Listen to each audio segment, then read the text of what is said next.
Hey guys, welcome back to the Kate Show. Today I am going over the hard and fast marketing checklist, the do's and don'ts, things that you should already know, and some things that you probably don't know. And if you are like, am I marketing my business correctly in the home industry? This episode is for you. And quite honestly, a lot of clients that we work with at the Socialite Agency will ask me that question when they first get started because we'll have gone through their onboarding. They're all set up with us, marketing is happening, and they're like, okay, what else do I need to do? Is there anything else? Hopefully not, because I'm exhausted. But is there anything else that I need to do? And if they're already working with us, their bases are covered. But for those of you who have never worked with a marketing agency before, or if you really do want to try to do as much of it yourself, I wanted to give you a look at the things that I tell my clients, because it can be very tempting to just market your business the way everyone else in your industry is marketing their businesses. However, a lot of people are just following the crowd, like you might be tempted to, and nobody actually knows, does this stuff work? And worse yet, they don't know how to measure the efforts to see if they're getting ROI. They aren't sure where to look at any sort of metrics or analytics, and they don't really have the time either. So some of this, and just like what my clients will actually say is, I'm ignorant, I know nothing about this, or I don't want to know anything about this, or I want to learn, please teach me. And it doesn't matter which of those categories you fall into. As a business owner, there are just some stuff that you have to know. There's some things that you have to know, and you may not like it, but you have to know it. Not so that you can be the one doing all the marketing yourself, but so that you know who you need to hire to make sure it all gets done. And most often, my clients are shocked by how much less marketing they actually have to do when they're doing the correct things. So it ends up being a huge savings in time, in money, in stress. So we're going to go over all of that today. This episode of The Kate Show is brought to you by HoneyBook. I love using HoneyBook for my business because it helps create a streamlined workflow when people decide they want to work with me. Because, there's one thing to do the right marketing to get the client. There's quite another to impress them all the way through the end of the project. And with HoneyBook, my clients are able to review and sign their proposal, make their payment, and then be told what to do next, all in one fell swoop. I've set up automations that remind them when they need to send me certain assets so that their website project can go off without a hitch. And if you've ever worked with us, you know that HoneyBook kept you on track, it kept us on track, and it was really easy to use. If you're interested in using HoneyBook for your business, go to honeybook.com and use the code SOCIALITE at checkout for 50% off your first year. This episode of The Kate Show is brought to you by the Foundation website. Guys, if you need a new website for your business, but you can't afford a fully custom site, or you just don't have that much time to spare, you should check out the semi-custom website design service from the Socialite Agency for home pros who need more than just a DIY website template. How many times have you purchased a website template only to never use it or get stuck because you don't know how to complete it? You don't know how to connect all the things. And well, doesn't that end up being a waste of money? It does. That's why the Foundation website exists. If you want a professional to set up your website, handle your on-site SEO, optimize your images, and write your copy, and you want to maintain full control over that website moving forward, this website is for you. You'll be able to see what's included and what's not included by heading over to katesocialite.com, and under the services page, click on semi-custom website design. Every great build begins with a solid foundation, and we've made it easy. You'll be able to learn exactly how the process works, why we have a 10 business day turnaround, and why we can keep the fees so darn affordable with no ongoing fees to us whatsoever. The cool thing is, and the thing that a lot of our clients appreciate, is that when you get our website, whether it's fully custom or semi-custom like this one, we are available to help make updates to your site. We only charge you when you actually need an update made, which means that months, years might go by You don't have to pay us a dime, but when you're ready for help, we're there to help you. Head over to katethesocialite.com and look under the services tab to get the website your business deserves. All right, guys, let's dive right into it. We're going to start with the more digital aspect of things because that is where a lot of marketing happens these days. Let's start with your website. Your website is the mothership of your entire brand. And if you're like, that's not a good thing because I'm kind of embarrassed of my website, or I don't have a website, or I have a website, but I can't even log into it to make tiny little updates because it's too complicated, or I don't have time to figure it out, or my web developer won't let me log in, big red flags there. Okay. You need to make sure that you have access to your own website, that you are the one in charge of your website, and that you have the ability to go make simple changes if needed. But even more importantly, you need to make sure that your website has the correct information to attract a lead versus deter it. You see, a website isn't just supposed to look nice, it actually has a job to do. Your website should have a homepage that explains who your ideal client is, what their pain points are, and how your services solve those pain points. Your homepage should also include things like at least one testimonial, a summary of your services. So, like literally just a list of services with maybe a sentence describing each. You can then have a button that links to your actual services page where people get a more in depth look at what you offer and how you offer it. And then your homepage should also include a brief introduction to you. Now, not your full bio, but your headshot and a little summary of how you work with clients. On your About page, you can go deeper into your education, your certifications, your industry affiliations, your history, whatever it is that you want to share. Now, if your website doesn't have those things, if your website is more focused on one main image and very little text, not only does that hurt your SEO, but it's a real waste of space because it doesn't connect with the ideal client. It doesn't state who your ideal client is or what makes you different or why they should hire you. Because let's face it, there are a lot of interior designers and stagers and window treatment dealers and workrooms and organizers. Like there's just so many of you guys. That's a good thing, actually. But it also means that you have to differentiate yourself. You have to have a niche. You could focus on a particular type of person, or you can focus on a particular type of client. You don't have to do just a particular type of client. And that is where people get kind of freaked out because they're like, Kate, I can't figure out what my niche is. I really can't. But then when I start interviewing them and I'm like, okay, well, what type of projects do you like to do? What do you want more of? All of a sudden their eyes light up and they're like, oh, I just really wish I did nothing but kitchens and bathrooms. They are my favorite. It is so exciting. It's so rewarding. And I love doing it in this particular design style, or I love doing it for people who are obsessed with cooking or with hosting. Well, you know what? That is a niche.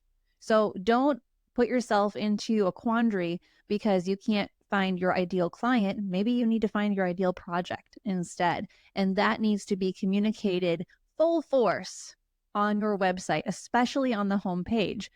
Your website homepage is going to be the longest, most involved page of your site because a lot of people will not go any further into your website. You need to make sure your homepage has the key elements that I've listed, or it's just not going to be able to do its job. Now, the other thing to keep in mind on your website homepage and on every page of your site, including your portfolio and your blog, your images should be of decent to excellent quality. Now, decent meaning if you took a photo on your iPhone or your Android, that's fine. Maybe just use an app to adjust the lighting. I like to use the Tezza app, which is Tezza. They have a free version. I've been using the free version for years and it works just fine. Although it might be worth it for you to upgrade if you're taking a lot of photos on your phone of your work. But investing in professional photography of your work and getting also a brand photo shoot done of you and your team is a great idea because you can use those images for years. They are truly an investment. You can use them across many facets of your marketing, and it really will make your website stand out. Images can kill or can really glow up a website. All right. But Those images should be compressed. So they'll need to be run through a compression tool, or if you have WordPress, you'll need to use a compression plugin. If you have Squarespace, there's now an actual plugin for that as well. It's kind of tricky to use, so I admit. So you might want to just compress your images before you upload them. And then every file name of every image should be renamed because it should include the location of the project and it should include the service you provided. So, kitchen remodel, interior design, Boston, Massachusetts, for example. This will tell Google what your photo is about. It's a great way to add more of the right keywords. And also, the compression aspect of it is really important because if you have huge images on your site is going to take a long time to load. And that is one of the determining factors in your SEO loading speed. And if it's got a slow, sluggish loading speed, you're going to have reduced SEO or search engine optimization as a result of that. All right, so images are huge. Make sure your images are compressed and renamed. Next, blog posts. Now, I do want to preface this by saying that blogging is not necessary for every business, but it is always helpful. Now, I know plenty of people who don't want to do blogging. I have plenty of clients who engage with us for things other than blogging. They make it clear they want nothing to do with blogging, and that's okay. They're still able to grow their businesses. Would their businesses grow faster or have better results through blogging? Potentially, but there's more than one way to skin a cat, as we say here in the Midwest. So when it comes to blogging, for every completed project, you should have at least one blog post. Now, you could do multiple blog posts from your projects if you wanted to spin it that way, and that's something that I strategize with my clients on. But you should also have blog posts that explain your process and answer your frequently asked questions. These are excellent for improving your chance of showing up in search results, which is basically SEO. And it's also great for inspiring your current clients, educating your leads, and you should be publishing one of these blog posts every single month. Now, not that you have to blog about a new project every month because nobody has endless projects, but that's also where it's helpful to brainstorm, whether on your own or with someone else, about the things that you should be blogging about. I've done other episodes where I've talked about the different things you should be blogging about. I also have tons of resources on that. We literally have blog post templates for that reason, because coming up with topics can be hard, especially when you don't want to default to talking to your peers, which a lot of people do, by the way. Interior designers are notorious for this. They'll start blogging, but they actually end up blogging content that would be relatable to their coworkers instead of to their clients. Or they go to the other end of the spectrum, and I see this a lot even in home organizing and in home staging, where the business owner will default to blogging about DIY how-tos. And you don't want to do a how-to unless you're actually teaching the reader how you do it. So instead of saying how to organize your kitchen, it's how a professional would organize your kitchen. There is a very distinct mindset shift. You do not want to attract people who are there for the DIY. You are not offering DIY services. Like, you're not offering a course, for example. If you are, that's a different marketing strategy. Yippee. All right, but moving on from the monthly blog post, the thing that you should always be mindful of is the power of email marketing, so email newsletters. Now, unlike blogging, which is not always necessary, but always helpful, newsletters are always necessary and always helpful if they're done correctly. Your newsletter should be highly focused on one topic. It should be sent out once or twice a month, so basically every 2 to 4 weeks. And it needs to be uncluttered by things like our featured products or our recent trip to High Point or wherever, or hey, check out our recent blog post. Because anytime you add those things to a newsletter, especially if you add all of them, all it does is detract from the effectiveness of that newsletter. Your newsletter should be on one topic, for example, how we will renovate your kitchen. And then the call to action should be book a consult today. Very to the point and simple, because If you add clutter, if you add distracting elements to a newsletter, suddenly the whole point of the newsletter is rendered completely sterile. There is no action for the reader to take. There is no clear call to action. So it's pointless. And when people come to me saying, I know you believe in this whole email marketing thing, but I've tried it. It doesn't work for me. I'll have them share their past newsletters with me. And every single time, this is what's going on. They are cluttered, they are confusing. And by the end of the newsletter, I'm not even sure what they were trying to say. And I'm looking for their message. So if you have tried email marketing in the past, but it hasn't worked, this could very well be why. Newsletters are super important because they're the only direct line of communication that you have with your leads and your clients. Not even social media can fill that role because, as we all know, posting something on social media does not mean all your followers will see it. In fact, a very small percentage of your followers will see it, and even fewer of them will actually react, comment, like, share, whatever. Email marketing is growing in popularity. It has been growing since the day that it was created several decades ago.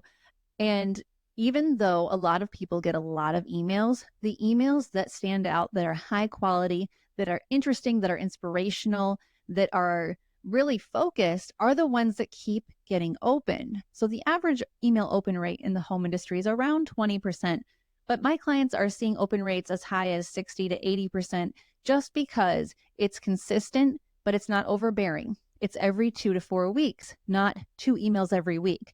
It's intentional and it's branded and it's directed toward that business's specific ideal client. Now, is this something you could do on your own? Absolutely. And I encourage you to try it. But if you don't want something else added to your plate, there are certainly alternatives, people like us who can help you. This episode is brought to you by the Window Coverings Association of America. Are you an interior designer, a decorator, a student, a workroom, an installer, or a window treatment vendor? The WCAA was meant for you. If you're looking for community rather than competition, business guidance, real growth strategies instead of just good ideas, and introductions to all the right people, you need the WCAA.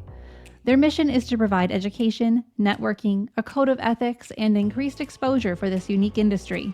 Learn everything from the latest window treatment production techniques to business profit tips, marketing, and so much more, all from the comfort of your laptop. Learn and grow your business right where you are by connecting with your local WCAA chapter. Monthly meetings, educational opportunities, and fun activities abound within the organization. Lastly, you can also save money with vendor discounts. You can save on items and services your business is already buying through their industry partner relationships. Everything from coaching and marketing to well-known window treatment brands and more are available. But hey, here's the real question. Do you need more leads? As a WCAA member, your business will be listed in their homeowner-facing directory of home industry professionals, helping you connect with more of the right clients. Do you need to hire or be hired? As a member of the WCAA, you'll have access to a job board that is exclusive to the design and window treatment industry, perfect for finding or filling your next role. Don't wait. Go to WCAA.org and apply to join. With them, you're never in business alone. Do you find yourself turning on the news and feeling hopeless? Woke agendas, open borders, inflation due to out-of-control spending, and the list goes on. There is something you can do about it. Buy from companies that believe what you and I believe. We need to stick together now more than ever, and there has been one company willing to stand with you since 2012. Patriot Mobile is America's only Christian conservative wireless provider. They offer the very best nationwide 4G and 5G coverage on all networks. In fact, they use the same towers as the major carriers. Patriot Mobile has service plans to fit any budget, and their 100% US-based customer support team provides exceptional customer support. More importantly, Patriot Mobile shares your values and supports organizations fighting for religious freedom, your constitutional rights, the sanctity of life, and our veteran and first responder heroes. Switch to Patriot Mobile now and get free activation with the code KATE. Go to patriotmobile.com/Kate and use the promo code KATE to get free activation.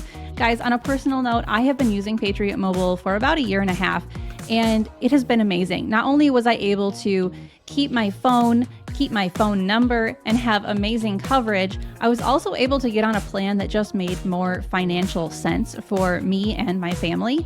And if you go to patriotmobile.com/Kate, you're going to be able to do things like check your coverage to make sure that you will have the right amount of coverage for your location, choose a plan that works for you, get a new phone if you need one, bring your own device, keep your phone number, and even get cellular internet. It's kind of amazing. There are personal plans, or if you have a bigger business, then you can also get business plans with them too and get your employees, all your team members on Patriot Mobile.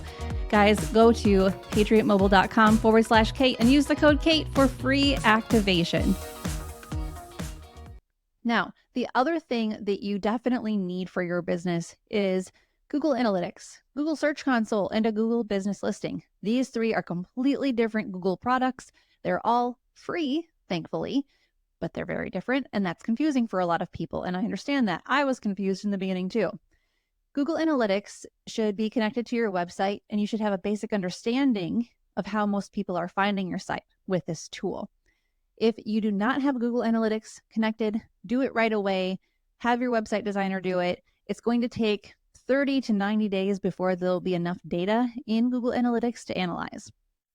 Google Search Console should also be connected to your website because it's going to give you a quick monthly snapshot of which website pages might need to be fixed, as well as your most popular pages that month and some other miscellaneous information that you might find helpful. Google Search Console helps index your website so that Google can better understand the contents of your website, which does directly correlate to whether or not you show up in more search results.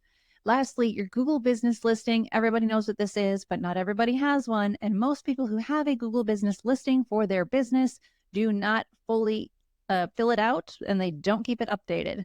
So that's an easy way for you to stand out. Make sure you fill out absolutely every area in your Google Business Listing. Enter in all the categories, list all your services, all your service areas, and then you can also share your recent blog post as an update in your Google Business Listing. So you could do that once a month. We have found anecdotal evidence that shows when you do that, when you post on your Google Business Listing once a month, it definitely increases the number of views your listing gets, which can easily translate into more website traffic. All right. So that is basically the checklist, but then there are a few other things that you should already know. And is there a bit of guilt there? Is there an undertone of guilt? Yes, because you know what? Guilt is motivating. So there are some things that you should know because you are a business owner. And if you don't know the answers to these questions, this is your motivation to find out. This is your Monday motivation.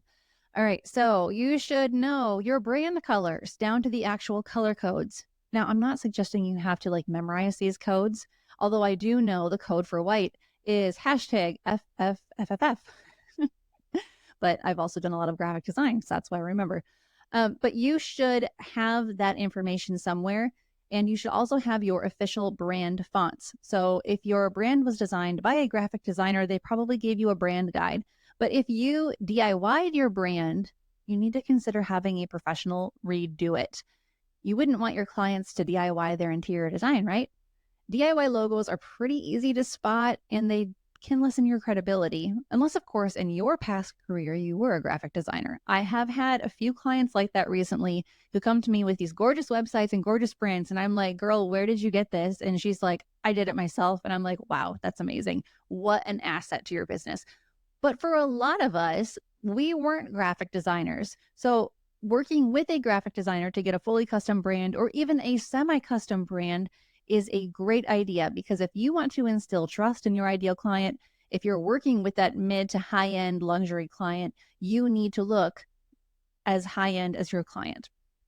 And by the way, if any of you are looking for fully custom or semi-custom branding, my friend Jill over at Jula Paper, not sponsored, is amazing. I send all our agency clients to her. Just go to julapaper.co. That's JULA paper.co. All right. Other things that you should already know include how most of your clients are finding you and whether or not you have any influence over that method. So if people are finding you because of Facebook groups, that's considered word of mouth referral. That is not a social media lead, because it's usually someone else talking to someone else about you. And that could happen offline, it can happen online. It's definitely word of mouth. Are they finding you because you're showing up in search results? Are they finding you because of an industry organization you're part of? You need to know. Also, what is your signature service? You should be offering no more than 3 services, with one of those being the primary offering. And you can group similar services together. So, for example, my company offers website design and content marketing. So, really, 2 things. But within that, we have the fully custom and the semi custom website design. And then within the content marketing, we have the email and the blogging and the sales funnels. If you were to parse out all of that, if I were to parse out all of that, it would look like I had so many services, it would overwhelm you guys, because our brains don't like having to make so many decisions, and your clients' brains are the same way. So if you offer consultation services, don't parse it out into designer for a day, and then color consultations, and then space planning consultations. No, it's just a consultation. Whatever happens in that consultation is fine. But you offer consultations, and then you offer full service design, or you offer virtual design. For organizers, same thing is true. Don't parse it out into pantry organization, closet organization, whole home organization. No, you offer home organizing, whether that is the pantry, the bedroom, or both, the playroom, or the entire house. It's still home organizing. Now, you can certainly list here are common spaces that people hire us to organize, but don't parse it out and confuse people, because then they won't be sure which service they need to hire you for. All right, moving on from that, what is your project minimum? This should be listed as a starting at price on your website to better qualify your leads. Now, if you're an organizer, you have an hourly rate, you might already list that on your site. But stagers and interior designers and custom window treatments and custom window treatment dealers, even, like, you can't really give an hourly rate, but you can give a starting at price. So as an interior designer, you know you're not going to touch a renovation for less than 100,000 or whatever your number is. Or if you like smaller scale projects, that's fine, but you need to state what your starting at price is. That way you don't get the tire kickers, the people who are just like, well, I just wanted you to help me pick out a sofa. Like, no, that's such a waste of your time.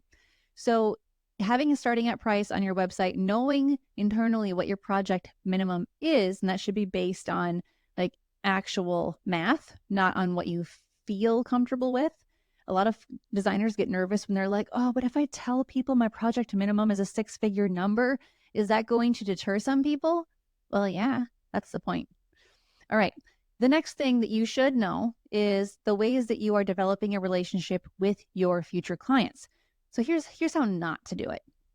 Posting random graphics on social media, quoting other designers on your website, never sending newsletters, blogging about generic topics, refusing to share your face across your marketing. These are all things that I see people doing when they are deeply struggling with marketing and likely paying way too much money for it. None of these things will help your business grow. And they will actually make you seem very sterile, very vanilla. That's not what you want. You want to be a burst of flavor. You want to be unforgettable. You want to be memorable to the right people. And every business has a different ideal client. You have to know who your ideal client is, what your specialty is, and then speak directly to them. And if that is something that you're struggling with, then you need to work with a marketing professional or a business coach. You need to get into a mastermind of your peers. You need to do something to figure this out. Otherwise, your marketing is going to feel very painful and very ineffective. All right, now let's move on to some things that you might not know. First of all, I'm going to start with the big hard-hitting thing. A lot of SEO professionals get really angry with me for what I'm about to say, but here it is. Your SEO is not a monthly ongoing task. And backlinks are not the sole key to getting more website traffic. If your website traffic doesn't increase due to SEO efforts that you're paying for, you're literally paying for nothing. If you don't understand the SEO reports that are being provided to you every month, you need to directly ask them, Where does this report indicate the results of the SEO work that you have been doing? I say this because I have had so many clients burned by paying for SEO because they didn't understand what they were getting. They didn't understand how to measure results. And in some cases, there simply were no results to measure. But the other thing to keep in mind as well is that not every SEO company understands the home industry. The home industry is not like the retail industry where we're selling small ticket items. These are big ticket services. The lead time is much longer for a client to convert, and the whole project costs a heck of a lot more money than things that they might have been used to helping people sell. So if you want to work with an SEO company, make sure they understand your industry and your specific business and your goals before you get into any sort of contract with them. Because not all SEO companies are bad. In fact, there's a lot of great ones out there. But the issue seems to come in when the SEO consultant doesn't understand the industry and the business owner doesn't understand SEO. So there has to be a bridge between the two, and you have to have a good understanding of how to track results, knowing that any new marketing strategy, even one that includes SEO, is going to take time. So SEO for your website might be a big enough project that it does require several months to complete, but you shouldn't be paying for monthly SEO services endlessly. What more is there for them to do? If they say, well, we're creating backlinks, well, we're testing keywords, they should have been able to figure that out by now. And I know, like I said, so many SEO people get mad at me. I literally had one SEO consultant rant against me on her social media because she was so angry with what I was saying, which is kind of awkward because I totally sent clients to her because I do believe in SEO consultants and SEO specialists as long as they understand the client they're trying to serve. All right. Moving on with that, one thing I should add is once your on-site SEO has been established, which means you have good copywriting with proper use of keywords, you have images that are sized correctly and named correctly, you have page layouts that are user-friendly, the only way to improve on that on-site SEO is to start blogging at least once a month. Also, there are only so many keywords and additional pages that can be added to your site before your site gets dinged for keyword packing. A common keyword packing situation that I'm still seeing pop up today is when someone has a separate page on their website for every geographic area they service. So these pages are all duplicates of each other. The only thing that changes is the city or the county or the state being mentioned. That's not only super archaic SEO, but it's also completely unnecessary, and you can get dinged for that. Your SEO can actually be hurt by that. So if someone tries to tell you you need to do that, say, I've heard of that tactic and it does not work. All right. The other thing that you might not know is that your Google business listing is actually one of the best ways to get found in your local geographic area. So like I said earlier, you need to make sure your profile is filled out completely and that you share at least one update per month. That can be as simple as recycling something that you posted on your blog. So grabbing an image from your blog, a paragraph from that blog post, and then linking it over to the actual blog post on your website. Because when you post an update, Google will give you the option to add a learn more button that you can hyperlink. So that's pretty neat. All right. So guys, that is a comprehensive list of things that you should already know, things you probably didn't know, and then the hard and fast rules of marketing that every business, every service-based business in the home industry should be following. If you guys have questions about any of this, I would love to get on a one-on-one discovery call with you. You can go to katethesocialite.com to book that call, or you can send an email. Thank you guys so much for watching and listening. Until next time, keep your marketing simple, your message clear, and I will talk to you soon.